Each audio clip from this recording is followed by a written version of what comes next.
അത് നമ്മൾ ആദ്യം കണ്ടതാണ് കർഷക സമരത്തിന്റെ സമയം, അത് കഴിഞ്ഞിട്ട് CA സമരത്തിന്റെ സമയം. അതിന്റെ അന്വേഷണം നടത്തിയപ്പോൾ നമ്മൾ എന്താണ് കണ്ടുപിടിച്ചത്? അതിന്റെ പിന്നിൽ ആരാണെന്ന് കണ്ടുപിടിച്ചത്.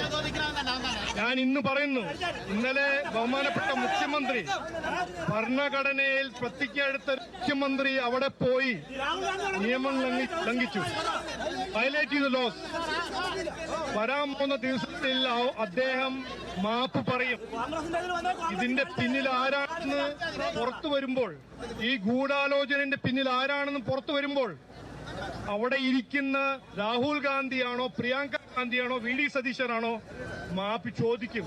ഞാൻ ഇന്ന് ഉറപ്പായിട്ട് പറഞ്ഞു. കാരണം കർഷക സമരത്തിന്റെ സമയത്തും CA സമരത്തിന്റെ സമയത്തും ഇതിന് നടന്നത് ഒരു എങ്ങനെയെങ്കിലും നരേന്ദ്രമോദിജിനെ മാറ്റണം, BJP NDA സർക്കാരിനെ മാറ്റണം. ഇതാണ് അവരുടെ ലക്ഷ്യം. പക്ഷേ അവസാനം ഞാൻ പറയാൻ ആഗ്രഹിക്കുന്നത്, ഇവിടെ ഒരു ഗ്രൂപ്പുണ്ട്. ആ ഗ്രൂപ്പിന്റെ പേരാണ് ജനങ്ങൾ, പൊതുസമൂഹം, ഇന്ത്യൻ സിറ്റിസൺസ്. അവരിത് സമ്മതിക്കും.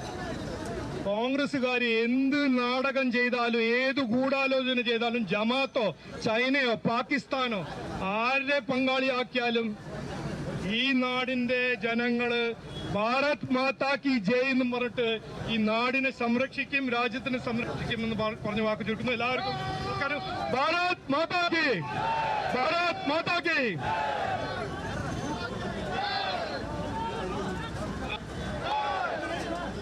നമ്മുടെ BJPയുടെ parliamentary party leader Shri BB